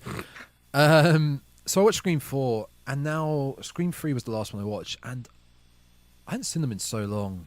I think I prefer Scream 4 to Scream 3 now. I think Scream 3 is at the bottom tier. This film is... I can imagine. It's a mess. It's a mess. Oh, that's the way terrible. to describe it. It's a mess. And the one unique thing, I don't know if it's unique, there's only one killer. It's Roman. It's the director. It's the director, and it is. I swear there was two. I may be wrong, but I mean, I watched it a couple of hours ago. Yeah, you did actually. So you're probably right. It was only Roman, and he's just he has the same sort of same kind of mentality as Billy. Like he's just only one. Oh well, that is unique then. Yeah, usually there's two. It feels a bit like a stretch to make him the killer, like they did in Scream 4, it being Sydney's cousin. It's like who can we make? Oh, it's like her stepbrother or whatever. It's half brother. it felt desperate. And Yeah, also, I could kind of tell, even though I knew the killer, watching it, I could tell he was going to be involved. Yeah, I mean, I can't remember when I first saw this film. It was a few years ago that I probably watched it. And when it was revealed that it's at the end, it's like, oh, I'm your half brother, and your I'm mum. pissed that your mum didn't say I was a son, so I've decided I'm going to come back, punish you all, murder everyone. Because he says, oh, you know, it was me all along tugging the strings of the first two events of the first two films. There is no way you were masterminding all of that. It's For impossible. years. For years. Because at this point in time, it's been... So it was what? So the first one was 19. And this is real time, by the way. These films come out in real time. Yeah. As referenced in Scream 5. So it would have been... So there was an 11-year gap between Scream 4 and Scream 3. And then there was 4 years before that. So for 14 years, you were pulling the strings for 14 years. It's like, I highly doubt it. And then also at the same time, you're like, if you really wanted her dead, why not just do it straight away? Go do it. Yeah, just go do it. And that's what I really got really annoyed about Scream 3 and 4, actually, was one of my notes was, after I was trying to get through the end of Scream 3 and 4, their plots are slightly unique because that's the first one where it's about Sydney. So the first 1 and 2, it's not really about Sydney, it's about her mother's actions and how that caused... Well, okay, it's like 2 a chain. is maybe about Sydney, but it caused the chain. Yeah. But Scream 3, it's like, oh yeah, I just want you dead. And It's I was all like, about her. Yeah. so just kill her then. Yeah. It's like, I don't understand why you're murdering loads of people if you just want her dead. I mean, the only argument against that is that she did, not technically on the run, she went into hiding, and she was under a different. She was under a different name, and Dewey even states that someone, I can't remember who it was, someone had tried to get her details from the police records, and Dewey got rid of them, so no one could get them. Oh yeah. But somehow Roman still found out. But for 14 years, it just took you 14 years. No, wait, is it 14 years? No. At that point in time, it would only been 4 years. 4. Yeah, but still, it's a long time. It's not been 14 yet. That's Scream 4, so that would have been 4 years at that point in time. Yeah, it's still a long time. Yeah. Because interesting you say that, because at the start of Scream 3, obviously we find Cotton. Yeah. And Cotton gets attacked by Ghostface, because Ghostface wants to know where Sydney is. And apparently it's implied that Cotton knows where she is. Yes, and I was it is. like, if no one apart from Dewey knows where she is, I was like, how on earth does he know where she is? Yeah, and why go for him? Yeah, because he obviously he's now he's some famous talk show host. I think, to be fair, they're just like, oh, we need to kill off some of the original characters, so here you go. Yeah, let's get rid of Cotton. You can't even use the excuse that, like, oh, Cotton it killed Roman's mum, Maureen, so that's why I want to kill Cotton. Because he didn't. He was in Scream 2. He was exonerated of all that. He didn't kill her. So I didn't really get that. I think it was just a way to get another intense opening scene. It was like the thing for Scream. We have to get a good opening scene. As we were talking about, like, characters from the other two, how there's quite a lot of likable characters. Randy, Stu, Mickey. Oh yeah. There's Tatum's all right. Like there's Tatum was all right. She was quite quirky. I liked her. Scream 3, no one's that likable at all. I watched it this morning. I barely remember the names of half of them. I would say the only three memorable characters you have are your legacy characters, which is Gail, Sydney, Dewey, Randy, who does appear as video. Obviously, you got the voice of Ghostface, who technically you could say is a legacy character. But yeah, I mean, I'm looking at the cast list, and I just don't remember half of these characters. And I think the problem with that is because you're watching an actress play an actress in a film, and you're like, I don't. You're pretending to be someone else, where that character's actually on screen. Yeah. It's too much. Yeah, it really was. This film was just trying to integrate a story from two other films into that. Yeah, like it's just. I think the problem. I mean, my view is that Scream 1 and 2 did it so well. Yeah, they had, because it was like, oh, we've done a brand new slasher thing, fantastic. Yeah, and then they're like, oh, we'll parody the sequel because there's always a sequel. And then Scream 3 and 4, they were kind of like, oh, okay, yeah, now we're kind of stuck. Yeah. and then it's literally like you said, just make up something. Something. And again, Anything. they were like, "Yeah, it's your half brother." It's like, oh, Yeah, okay, yeah. Let's right. just try and fill it. How can we fill this? How can we just get a killer in? Yeah. The cheapest possible way. Well, a few things I noticed about it. You just mentioned about how the voice is back. The Ghostface Killer voice is back. Roger Jackson, the voice. Roger L. Jackson, yeah. Now, this is a bit more later on than Scream 1 and 2, but voice modulation. Yeah. That technology, how the hell are they getting their hands on this type of technology? Whereas even today, that's still advanced tech to this day's standards, where they have it in this little pocket mechanism. They can just click it. They've got a different voice. Scream 3, they have everyone's voice on it. At a click of a button, you can change Dewey's voice. You can change to Cotton's voice. It's so advanced.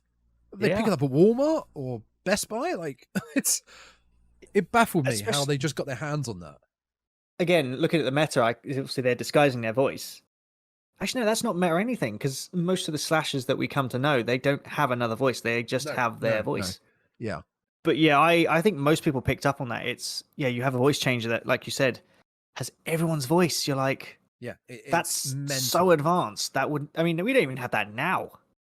No, well, we do. I can't just go out and get one of them. No. So I just want to know, where did they get it from? Where did that little mechanism come from? I think it's interesting the fact that they all had the same voice. Whose voice is that? Yeah, it's like they sat there and they were like, "Oh, we've picked up this random voice changer. It's got this voice on it." And then the next two killers, because bear in mind, Ghostface only speaks to people over the phone. Yeah, he never speaks in person. Well, apart from an odd few. So the next load of killers would have been like, "Okay, we need a voice. What do we sound like?" Goes, "Oh, I found this voice changer. It's the exact same voice." Maybe it's a default AI voice in the mechanism itself. But then think about default AI voices now. You may have seen on TikToks or just on your computer. I'm not into TikTok. I'm using this as an example. Okay, it's popular with the kids. Not that they should be listening to this. So default AI voices, like on that, or even on your computer, then your text to speech. Yeah, text to speech. It's like a Stephen Hawking. Okay, it's like a better, a more advanced Stephen Hawking voice. This voice modulation machine is clear as day. It is like someone is talking to you. It's baffling, absolutely baffling. I'd love to know the theory of where this little mechanism comes from, where they got it from. I know. How the hell did Billy and Stu get it? Fine, Roman, he's a Hollywood director. Billy and Stu, for God's sake.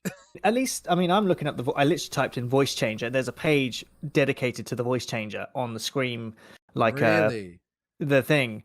At least obviously we're not going to cover the Scream TV series because it's not really canon and it wasn't too good. But at least in there, one of the killers says, "Oh, it's an app that can change your voice." And of course, because that's set quite modern, I was like, okay, that could get away with it. Yeah. But yeah, back in early 2000s, 96. we were still using dial-up tones then. Yeah, Billy and Stu alone, 96. Yeah.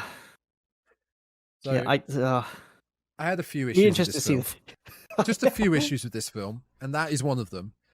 I found that my thoughts of this film is and I think it got shared by quite a lot of people who watch this. It's the first film in the franchise where you see that sequelitis actually kicks in. Yeah. And then you sit there and you're watching, you're like, I'm actually just watching the same film now again. Yeah. And it's slightly funny. It's the fact that you're like, it started off as a parody film parodying horror films, and when you watch Scream 3 and 4, you're like, I'm sorry, but you're a parody film that's now parodying yourself. You didn't know when to quit. Yeah, exactly. They should have. Scream 3 was supposed to be the last one. Yeah. Well, even on the poster, it's like, this is the last one. Yeah. And then of course they brought it back 11 years later, and you were like, you should have just left it, just let it die. Yeah. Which I'm now glad. I'm weirdly glad they brought it back now, because it worked. Yeah, Scream 5 works. It worked so well. Obviously, there were some issues that we covered in the first episode, but it was so much better than the last two sequels. But Very we had much. I've just noticed that Jay and Silent Bob were in this film. Yep, the little cameo. That's how goofy it was. Because they were on the Hollywood. They were on the sets. in Oh, Hollywood. of course they were, weren't they? And they were no. of the era. They were of the Oh, era. They had to get a little cameo in.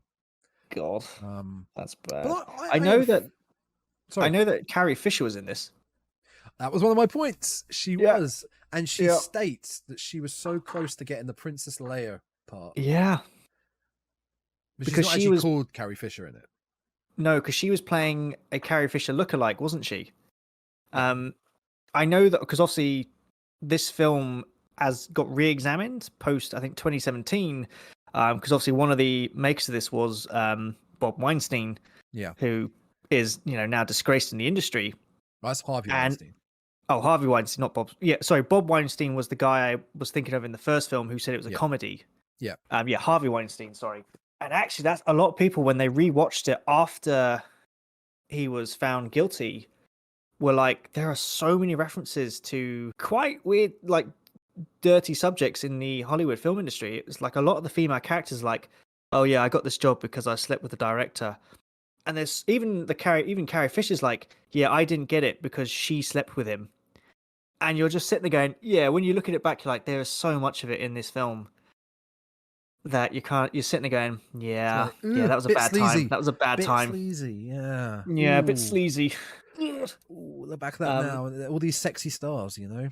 Oh God, Oh, yeah, I bet he wrote that blurb on the back, probably.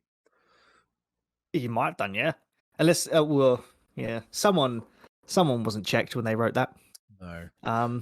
Also mentioned earlier about how a bit of continuity with Gail being progressively more and more just evil and just not a nice yeah. person. Oh yeah, of course. But I mean, at the same time, she's not friends with Sydney, but No. she will help to survive if need be. Yeah. She'll tone the evil down on that part when she's She trying to doesn't have survive. much development in these films, does she? No, I mean, she comes in to do a story. She gets targeted. She helps Sydney. You get to the next film. She comes to do a story. She gets targeted. She helps Sydney. Yeah. And then she just does it again and again and again. yeah. And in this one, her and Dewey they meet up again. Dewey Yep. is weirdly with the actress who will be playing Gail in Stab 3. Oh, he is. And he is so under the thumb and such. He's a loser in this. He's quite even more whipped, of a isn't he? loser. And there are moments that show he's a loser. I mean, he's doofy, but he's even more doofy in this.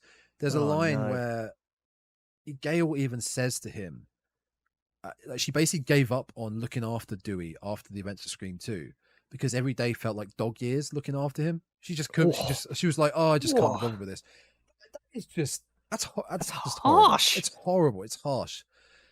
A Oh, man poor that Dewey. has done all he could to catch a killer twice, and Yeah. this I mean, is how he he's- gets treated. His back is a mess. I mean, His he always back got stabbed is- in the back. His nerve Um, damage. Yeah, the severed nerve, the limp. The thing Oh. with him sort of being a loser, there was a scene in the house at the end, the big mansion, that this Yeah. just I did the table flip, arms in the air at this point. This Oh, was really? the dumbest point in the film, in my opinion. Ghostface down the bottom of the basement stairs with Gail. Yep. Dewey. Dewey opens the door to the basement, aims the gun at Ghostface, click, click, no bullets. It's like, oh shit. Ghostface throws the knife Yeah. spins, and the butt of the knife hits Dewey on the forehead, It does, and he doesn't falls down the stairs. It? Oh, Oh my word. My God. I was done. there's a bit. Hands in the air, table flip. There's a bit like that in Scream 4, which we'll get to, I'm sure, in a second. Yeah, there's silliness in horror films that can work, and then there's just pure silliness that is like, come on. Yeah. He. This is Roman. Obviously, there was no other killers, but to be able to throw a knife that accurate with the butt hitting directly in the center of his forehead, Yep. and Dewey not even just going, just quick sidestep, just he's throwing something at me. If you get thrown something at you, maybe Dodge. 10, 15 foot away, because that's about how far it was, you Yeah. have the time to quickly dodge. Oh, yeah. Just quickly, split second, just, oh, what was that? Someone threw a ball at me. Oh, I'm just going to dodge. Yeah. That baffled me. That was just so bad. So bad. And one more point. I know I'm going off on this a bit, but we have to go off on this film. That's all right. Yeah, I think There's- that was guaranteed. It's actually my last point of this film. So Yeah. Roman, the director of Stab 3, is the killer. Okay, Yeah. we know that because we've watched it and we watched it before. If you're watching this for the first time, you don't know who the killer is. You No. can kind of assume, you can kind of guess, maybe it is Roman. There's a scene where Roman goes down to the basement of Bishop from Alien. He's in it. Oh wow. He's in it. Bishop's mansion, and in the bottom there, the basement, there are props for all these horror films that he's produced. Okay, now Roman is down in this basement. He's with one of the other cast of Stab 3. Again, Yeah. not memorable. Can't remember who it is. The camera cuts to Roman on his own, looking in this basement, Yeah. and he hears a slight noise behind him, and he doesn't say what is that or who is that, but he gives the impression of like, someone there? Is someone looking at me? Because the camera is focusing on him, but then Roman is the killer. So if he knows he's the killer, why is he flinching? There's no one else around him to catch him flinching. To catch him not flinching. Because if he didn't actually flinch, a good point. why is he flinching when he already knows himself he is the killer? I could just down the basement just pretending. Oh look, oh what's that noise? Blah blah blah. He's acting like there's someone after him when there's no one around to witness this. It's just the camera. I've never realized that. Yeah. The only reason they have to do that is because first time viewers don't know he's the killer. Yeah. I mean, I'm surprised they didn't just be like, yeah, just cut that scene out, because see, that's always the thing. You always get certain scenes like that, and you're just sitting there looking at it going, why on earth didn't you just cut that out? It's like it makes no sense in the slightest. It didn't. It didn't. Too bad. The whole scene, the whole film doesn't make much sense in the slightest. So actually, you could have just left it in there. I believe it's probably the lowest IMDb rated of the franchise. It's the weakest. I mean, it's the weakest one. Yeah. It made more money than Scream 4 in terms of profit, but a lot of people said it's just a terrible. It's the weakest in the franchise. It is. And speaking of weakest in the franchise, I guess we go on to part 2 of the weakest in the franchise, which weakest in the franchise, but better than Scream 3 in my opinion. Yeah. 1, 2, 5, 4, 3. I would say there we go. I'd say that's it. Yeah. So Scream 4. All right, let's go.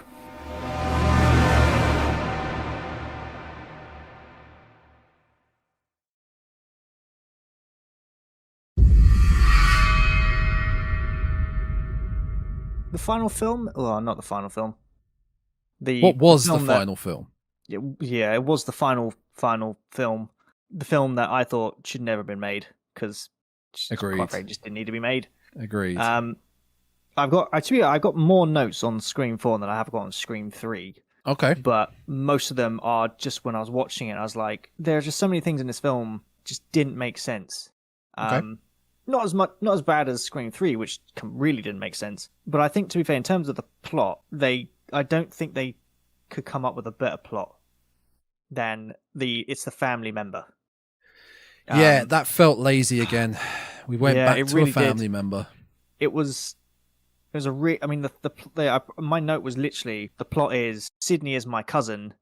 I hate the fact that she's famous for going through a terrifying ordeal over the last 14 years or whatever. So I'm going to try and kill her so I can be her. That is, they had no idea what to do.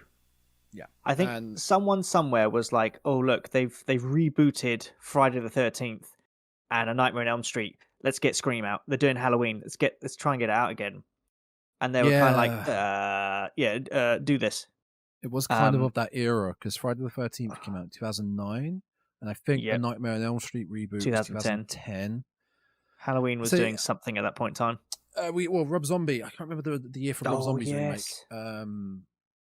But I mean, the Texas Chainsaw Massacre was a lot earlier. It was 2003. But this sort of era, I mean, Scream 4 isn't a reboot. It's a continuation. It's a reboot. It's a reimagining. It's a recall. It's a recall. Yeah, as Mindy would say, it's a recall. Oh, it's a recall. Oh no.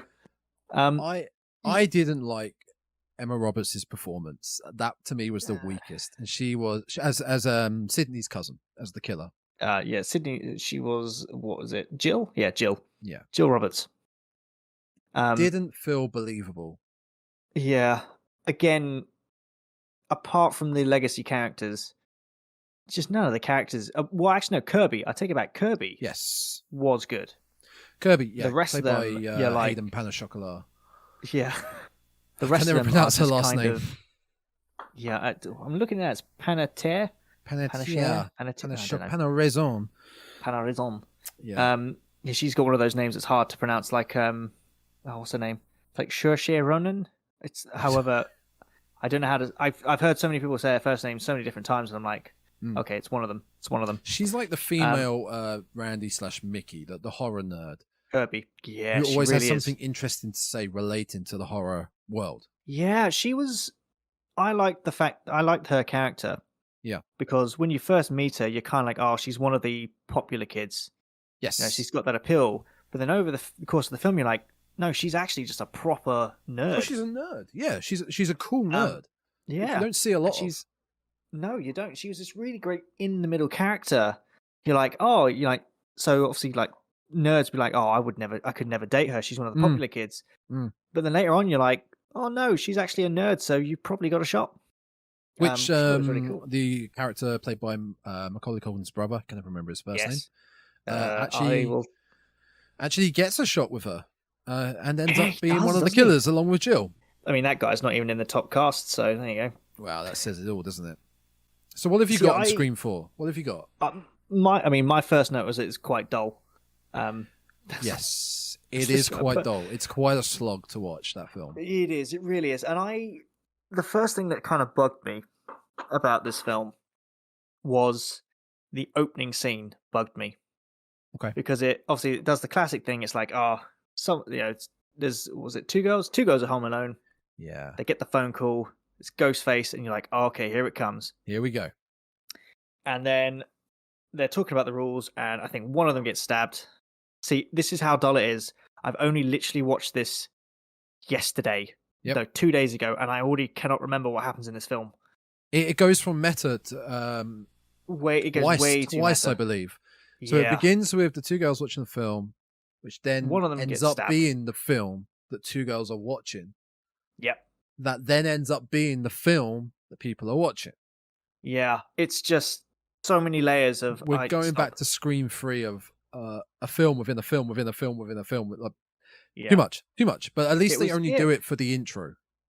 That is true. Luckily, it ends there. I mean, it felt a bit over. I mean, not obviously the intros to the Scream films are iconic. Yeah, they're great. But this one, I was kind of like, it's like, oh, who's the killer? Oh, it's me. Stabbed you. Oh, look, we're watching that film, that stab film. It's me. It stabbed you. But there is a great bit of dialogue where I think it's after we're finally out of the loop of these stab films. Mm-hmm. And the girl's like, wait, this doesn't make any sense. So it's like, is the beginning of stab 7 actually stab 6? And if so, that means it's stab 5, which is actually then stab 4. And you're like, stop talking. Please stop talking. You're going to confuse me now. Like I said, thankfully, it's only the intro. But then obviously we have to deal with the family drama of Jill trying to kill everyone. Oh, God. Yeah. Yeah, I thought it was a really funny... Again, to be fair, it's just... They didn't know I don't think they knew what they were doing plot-wise. Because her reason for doing so is literally, I hate my cousin, so I'm going to kill her. Even though she would have been literally 2 when the original murders happened. So she is a lot younger than roughly, her older cousin. Yeah. And I also noticed, interestingly enough, that because obviously Jill and her mum, Kate, are the Roberts, whereas obviously Sydney is a Prescott. And even the mum does not seem to like Sydney. Kate, she's like, I don't like my sister or the Prescott side. She's not hostile, but she's very dismissive, very, very backing off of her a bit. The thing is, the plot, I was sitting there thinking it was kind of funny because you would have been 2 when your older sister would have been 18, something like that, at that time. Yeah, we're talking about Scream 1. Yeah, because after she probably would have been about 16, 17 in Scream 1. 16, 17, yeah. Because of being at high school.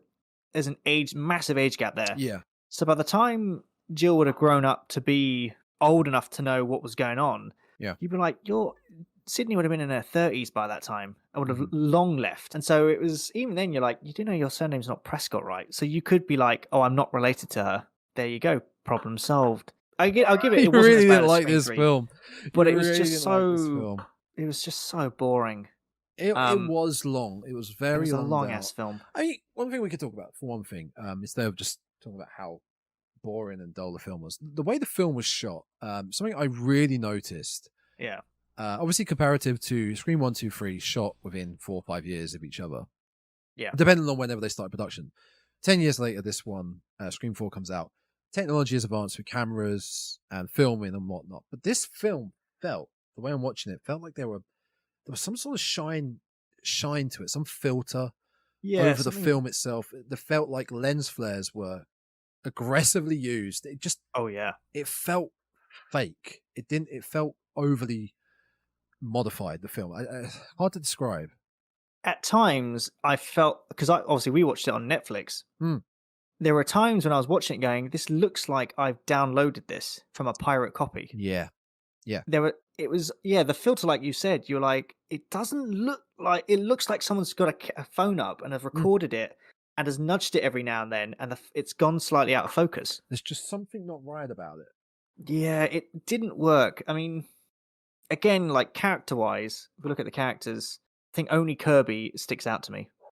Oh, no, the agent as well. The agent was quite funny. The agent was interesting only because every time I saw her, Agent she Hicks. just reminded me of Gale, like OG Gale. Are you talking about Agent Hicks?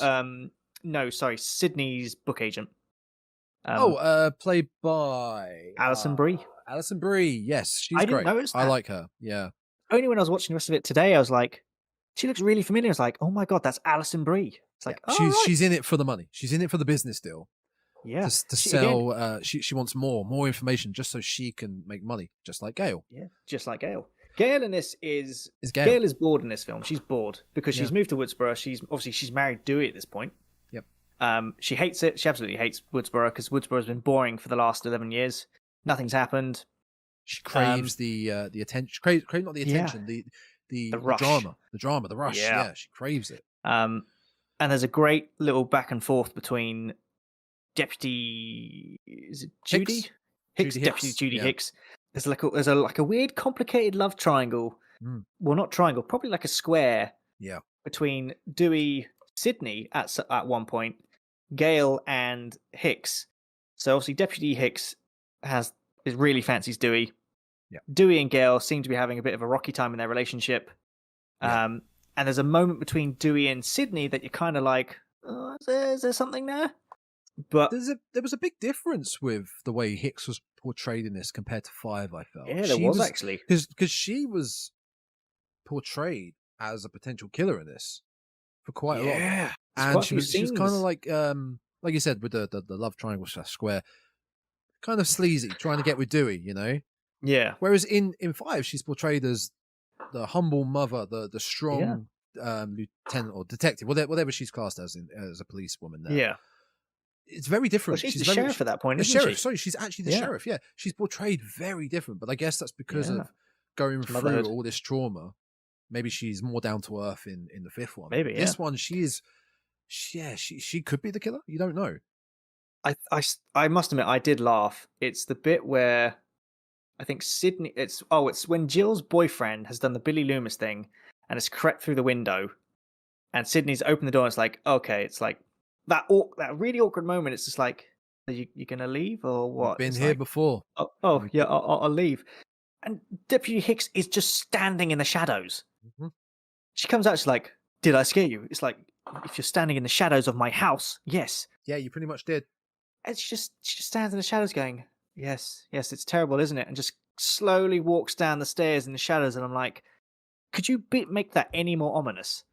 There's a point, I think, around that time. So the killer is in that house with Jill and Sydney. Yes. And they were attacking them around the house. Killer is knocked out on the floor. The 2 buddy cops, played by Anthony Anderson and another actor who was great. He was in The Kid Detective, great film last year. Oh, wasn't he? He was in the OC. The OC, wasn't he? The OC, yes. Yeah. Is it the OC or one of those teen dramas from the early 2000s? I think it was the OC. One of those. Oh, yeah. What are those? The killer is knocked out on the floor by Sydney. Sydney turns away from the killer to the left. I think it's not that this means anything. To the left. Police run in, Yeah. turn back in that 2-3 seconds, Seconds. killer's gone. Oh yeah. Killer's gone. There was no hearing of a scuttle like running off. She's gone. Yeah. How was that? How did that happen? I know. I thought that same thing when I watched it today. I'm like, they would have seen him get up. Yes, because At they're the same looking at time, him. she would have heard him get up. Yeah. Yeah, it was Perkins and Hoss. That was it. There we go. Yeah. They They that was are it. brutally murdered. Oh, I will God, give it yeah. that. It He was, gets the knife in the brain. Oh Jesus, yeah. It's And he that's a does brutal it one. He plays it so well. It's the He fact does. that he's got his hand over it, and you can just hear him going, and I was like, oh, can you imagine? Oh, I don't really want to imagine. I'd rather not getting a knife imagine in the brain. it, yeah. No. And it's the fact that obviously this blood is spurting everywhere, and then his eyesight goes, and then you see like everything just failing him, and you're like, that is literally, we're watching your brain shutting down as on you. it goes, yeah. And I thought actually that's quite a chilling scene, because you just have Ghostface standing there. That's quite sadistic, actually. That for Ghostfaces, that's really sadistic, because most of them they stab you over and over and over again till you're dead. Yep. But this one's just like, I've just stabbed your brain. I'm just going to watch you die and just bleed out. You suffer and watch your brain shut down. Oh God, yeah, that was horrible. That one. Oh. That death. I think I even grabbed my head when that happened. Now, that death must have been caused by the Culkin. Rory Culkin. Yeah, because Charlie... I don't think Jill would have been able to do that. No, because Jill was in the house. Jill was in the house at the time, wasn't she? Yeah, so it had to. Have been. Yeah, I mean, that's the thing we slightly touched on in our Scream 5 thing, was the fact that, I mean, again, it's this weird thing. I don't know if it's meta or not, but it's the fact that, especially in the more recent films with 4 and 5, 2 of the killers, was it Audrey? It was a young girl. Amber, not Audrey. Amber and Richie. Amber Ritchie. So Amber and Jill are the actors are only about 5'3", something like that. Yeah, that's it. And yet the Ghostface is always 6 foot and above. It's very noticeable in this, because Anthony Anderson is a tall lad. He's a big boy. And Ghostface in this is taller than him. Yeah. And so again, you're kind of like, well, there is no way that's Jill. But to be fair, there's no way that's Rory, because even he's not that tall. Well, if you actually look on the IMDb, there is a credit for Ghostface. There is, isn't there? Yeah. The actor who's played Ghostface, I don't know how tall he is, but Dane Farwell. Surely you should cast it as the characters. It would then give the audience a little bit more like, hang on a minute, this Ghostface we've just seen in this scene compared to 10 minutes ago is a different height. Hang on a minute, what's going on here? You know, I mean, it maybe gives it away a bit too much, like how we're discussing. It probably would, but I feel like it would be better rather than keeping it the same height and us going, hang on a minute, that doesn't make sense. At least give the audience something to think about. Whereas, hang on, she's short. She or he, this Ghostface is shorter. Maybe there's 2. It keeps the audience guessing, keeps them wondering, rather than going, hang on, that doesn't make sense. So I take it back. Dane Farwell is... Yeah, well, maybe. So Dane Farwell is 6'1", the guy who plays Ghostface in Scream 4. Mm-hmm. Jill Roberts is actually 5'8". So she's actually taller than me. By about 2 foot. Yeah, by about 2 foot. I'm only 1 foot tall. How tall is Rory Culkin? Oh, he's 5'6", so she's actually taller than him. So they're actually both quite small. They're actually, they're both quite small. Yeah, so they're actually both quite small. But again, that could be just that funny thing they did where they're like, the killer is always stupidly tall.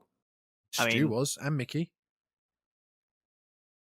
Yeah, that's true, actually. Yep. Stu and Mickey were probably the tallest ones. Billy and Mrs. Loomis, probably a bit smaller, and the same with Roman. Roman wasn't that tall. Jack Quaid is a tall lad. He's 6 foot. I think he's 6 foot something. No, he's 5'10", 5'11". Even then, that's still pretty tall. Jack Quaid, he played Richie in Scream 5. Okay, sorry, I wasn't sure. I think, to be fair, I think Stu is probably the tallest one we've had. I would say he is, yeah. But I think you could have given the audience a little bit more credit in trying to work out who it is with the actors themselves playing Ghostface. Yeah. I think it would have been interesting to have a Ghostface that you could see was like, oh, they're shorter. So it's Yeah. like, so it could be one of the shorter ones, not shorter ones, the smaller characters on the screen. So you could have been like, oh, could that have been Kirby? Could that Yeah. be something like that? To give it like flavor, as you say. Matthew Lillard is friggin' tall, I've just noticed. Oh, yeah. How tall are you, by the way? I am 6'3". Okay, he's taller than you. Really? He's 6'3.5". He's almost Oh, 6 well, foot tall. come on now. Come on now. That's I mean, come on. Every time we meet up, I'm like, oh, you're right up there. yeah, but 6'3" to 6'3.5". It's basically the same thing. I just got to Oh, spike okay, my fair hair enough. up. There we go. But either way, he's the tallest one we've ever had. Yeah, without doubt. Without doubt. We mentioned about how this film is a slog, and it is a slog. Yeah, it is quite a slog. It feels like it should have ended before the hospital scene at the end. Well, the reveal Everything happens has with Jill being revealed as the killer. She Jill then and tries Charlie. to injure herself and make it look like Yep. she's the innocent victim. Classic. Then they go to the thinks Sydney's hospital. dead. She go to the Sydney gets stabbed in the gut, Oh yeah, and she still a proper, survives that. almost kill shot. Now, with the hospital scene at the end, Jill gets revealed to her that Sydney's still alive, and she's like, "Shit, I got to finish this." Yeah. And she goes on a rampage again. No one in the hospital apparently. No one there Yep. No. to All kill empty. Sydney. This really annoyed me. Great, Sydney puts up a fight, but she got stabbed in the gut, Yeah. big time. No more than an hour ago, maybe. Oh yeah. And she's putting up one hell of a fight against Jill. Yeah. I mean, most times you probably wouldn't even be out of surgery at that point. No, Because you think about it, you've taken a knife to the gut, so that thing's probably ripped your intestines apart. nothing would have healed. Oh no, yeah, you would literally sit up. You're like, my stitches are ripped. Oh dear. I did like Jill's death. I felt that was very Scream-esque. It was kind of Did she die goofy. again? So Judy Did she Hicks get runs shot or in. something? No, Judy Hicks runs in. They're all in this hospital bedroom. Yeah. Jill has knocked Dewey out because it's Dewey. Gail runs in with Judy Hicks. Jill has them at gunpoint. Sydney is on the floor behind her. Sydney charges up a defibrillator, comes up behind her, paddles to the side of the head. Cheesy quote, I can't remember what it is, and shocks her, kills her. Yeah, yeah. Oh, That was that quite is cool. actually That was pretty very clever. Scream-esque, I felt. Yeah, that's a good ending. That's a clever. That's probably because I haven't even watched the ending yet. But That's it felt 20 minutes too late. I did like a bit by Kirby actually. They're obviously within this film. It's like a anniversary of the original Woodsboro killings. Yep. And of course they're like, oh, we're gonna have a stabathon, which of course brings it back to what you said earlier, Yes, where they're the putting Stabathon. ghost faces up around town. Yep. We're And gonna. that was one of my notes. I sat there, was like, there's a ghost face killer. That is actively roaming around your town. And of course, the teens do what the teens do. Is like, let's have a massive party. People are going to turn up dressed as Ghostface, including potentially the Ghostface killer. Because it's an easy way for him to get in, or her, the killer. Yeah. And Yeah. I sat there going, these people are are they just thinking? idiots. They're What are really they just thinking? stupid. Yeah. Yeah. But again, You're- it was great because it showed Gail going back to her money attention like thing, because she puts the cameras all around the party. Yeah. And then goes, sits in a van and is like, right, I just got to wait for the killing to start. She's craving it. Craving it. Yeah. Absolutely. She's Wes craving it. Yeah, she's Wes Craven it, exactly.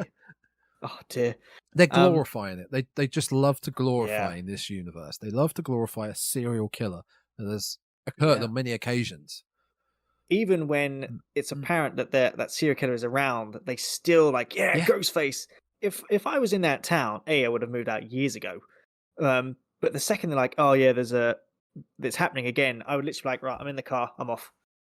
And I would just move. But again, I bring back to what I said in Scream 3, which was Jill's only motivation is she just wants Sydney dead. Yeah. Yeah, there's not much to it. No. And I was like, then just kill Sydney. Yep. Just do like some weird appearances as a Ghostface, like around town. And then send a call to Sydney and be like, I've got your cousin Jill. She's at your house. Don't bring the cop. Blah, blah. Get Sydney over there and be like, oh, hey, it was me. stab her and then just harm yourself and be like, "Oh, look, I survived." If only, eh? Then, if only. Yeah, I mean, the plot would have been about 10 minutes longer at that point. Hey, So it would have there been would have been a lot quicker film than we got. It was after the party happens, and obviously the party's interrupted because Ghostface does turn up and he stabs Jill at that point. Yep. Not Jill, sorry. He stabs Gail at that point. And they're back at Kirby's house. And at this point in time, when I saw the party, I'm like, great, it's the party scene. We're nearly at the end of the film. And then I went to pause it and I was like, I still have about an hour left to this film. And I was like, okay. And there's a great line from Kirby, which she sits and goes, oh yeah, it goes, traditionally, the third act is the party where the film starts to end. And they sat there and went, but we've had the party. And she went, I know. So it's different this time, isn't it? What's happening now? That is a Randy moment right there. Because she's sitting and goes, these are the rules, but they are slightly different. Although at that point in time, everything then descends into chaos, and you're like, no, it's now the house scene. She's the female Randy of the film. It's a female Randy, and it was like they haven't actually changed the rules. They've dragged out that final Act 3 party bit. Yeah. Yeah. Like we said, we can both agree. If we did a tier list, this would be at the bottom. Yes. No, sorry. Scream 3 would be at the bottom. Sorry, 3 would be at the bottom. Would be at the bottom. 4, then 4, in fourth place, ironically. Then 5, then 2, then 1. And I think that's a fair tier list of the franchise as a whole. Yeah, I think so. I remember what the little trivia I had for you. You mentioned part of it earlier, actually. The plot that we got for Scream 4 was actually a rewrite because this wasn't supposed to be the plot of Scream 4. Okay. So the original plot of Scream 4, and they actually started making it, was they brought back Stu. So they got in touch with Matthew Lillard and said, your character is alive and he's coming back for Scream 4. So Stu was going to be in prison, and he was the mastermind behind a series of attacks by, as I think they called it, Ghostface. What's that cult word? Fanatics. That was it. Yep.